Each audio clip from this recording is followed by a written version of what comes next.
So here is about my 5th session with my Andalusian mare Fuerza under saddle period. So I wanted to show you how I get started with bridleless riding from the get-go, from a cold start. I would like for you to keep in mind that I have already done a lot of groundwork prep. She has about, I would say, 2 months of training on the ground. She's got some Liberty circles in the large arena already, walk, trot, canter. She is about through the novice level of posture focus training, and so she has been taught how to respond to pressure off of my body language and the sticks on the ground. And she has also had 5 sessions since I've cold started her. So she is pretty green, but she also already knows some things. She is a mare with more woe than go, so that is helpful for the bridleless riding. I always say that I would rather have a horse with more woe than go for bridleless riding, and a horse with more go than woe for liberty training. But we don't always have what's perfect. So I will also show you how to train a horse that's got more go for bridleless riding as well. It's a little bit harder unless you like to go a lot. And the downward transitions are obviously a little bit harder.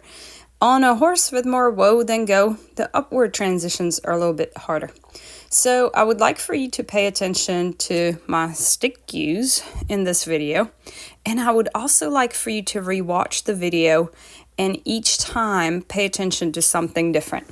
So there is a lot going on in this video as far as cues goes.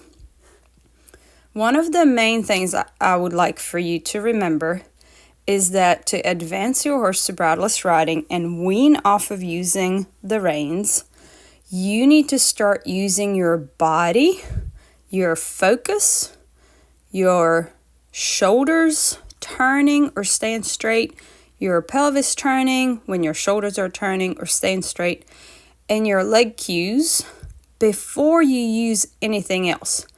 So ideally, you're turning your eyes and your belly button, really allowing one shoulder to go forward, the other shoulder to go back, pivoting around your spine when you're trying to make a turn, and then being straight and square when you're going straight. Also using the proper leg cue positions. So if you need the gas pedal, your heels should be underneath your hips. You can use a light squeeze with your calves and then bump with your heels if the horse is not going.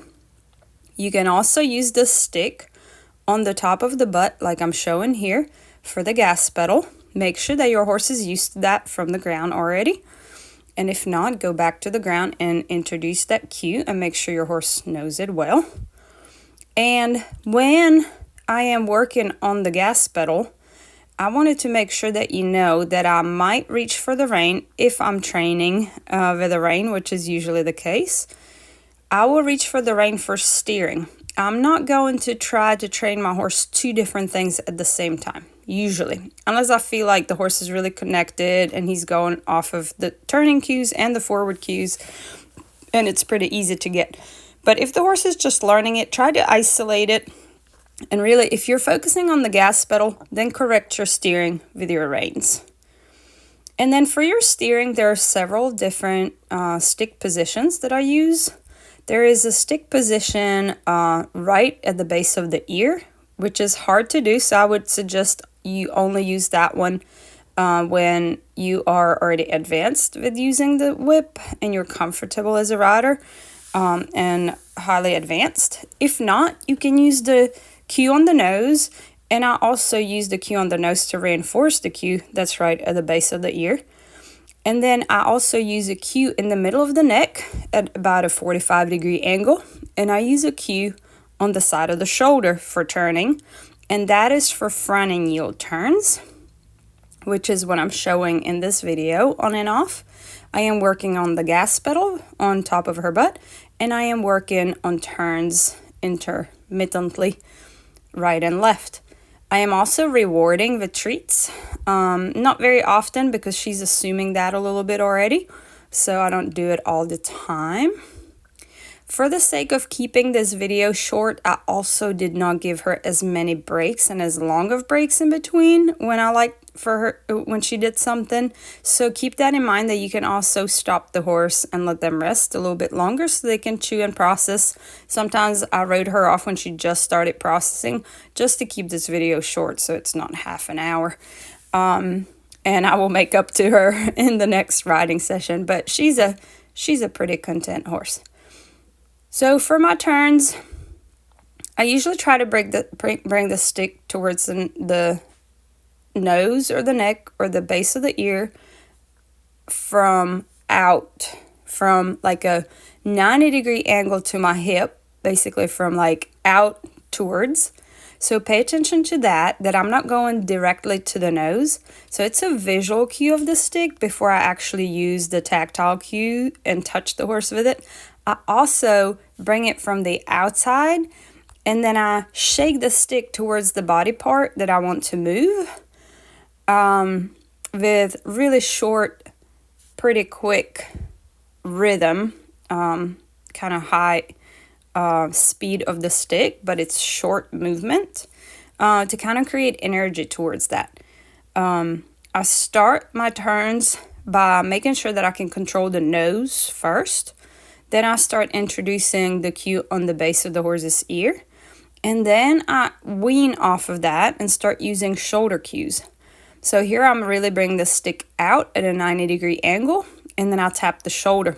So out towards the base of the ear or the nose, whichever you feel more comfortable with. Make sure that you never put pressure in the zone of where the halter is, within the halter to where the eye is.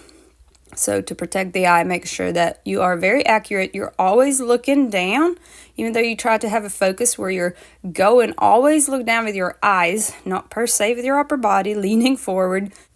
Look down with your eyes and make sure that your stick is accurately in the right position, the tip of it. That wherever you're reaching, that's where your stick is really going. And also pay attention to the height of the horse's head. And that's why you have to look with your eyes and pay attention to that. Because the horse's head is constantly changing its height. It may be going up or down. So as you're applying pressure towards the head, make sure that you are very gentle with it and you are in the right position with your stick, and ideally coming from the outside towards the head so that the horse can see it really well. So at first I apply pressure from the outside towards the head and then tap the shoulder. Eventually I will start tapping the shoulder first and then reinforcing towards the nose or the base of the ear, depending on the horse's level, but usually towards the nose at this level. Or I might tap the middle of the horse's neck. And the middle of the horse's neck is usually used when I'm doing hindquarter yields. When I'm not asking for much flexion, I'm just balancing that the horse doesn't leak out. Sometimes I use it on front and yield turns if I don't want a lot of flexion. So I might go for the middle of the neck if I don't want the horse to bend its neck. If the outside shoulder is, for example, leaking, I might tap the base of the middle of the neck at a 45-degree angle with the belly of the stick and then tap the shoulder. So here we are practicing the backup.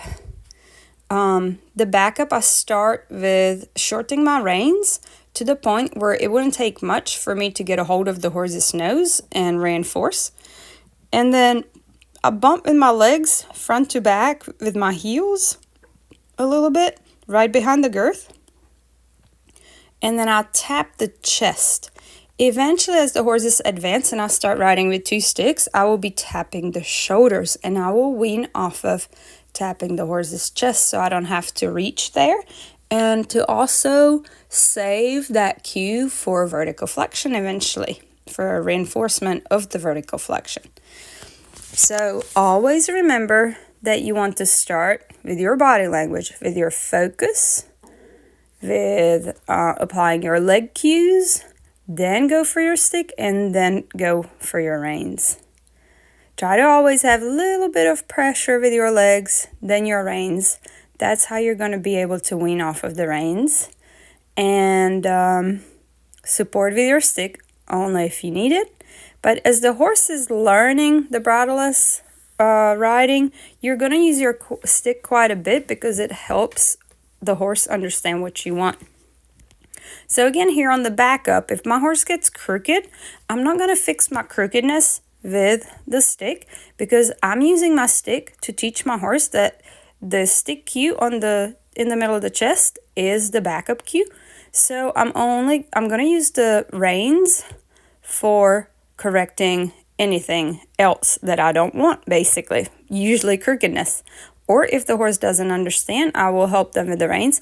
My reins are short, my hands are forward. I try not to lean forward, but if you have to, that's fine at this level, because I'm trying to shift the horse's weight back by encouraging the head to go up for the pole to come up towards me. Everybody's got a different opinion on that. This is a strategy that works for me. Some people like the head down. I don't like the head down early on in the training, so that I shift the horse's weight back first, then add vertical flexion to it, and then we can add also the stretch if you like, if you ride Western disciplines.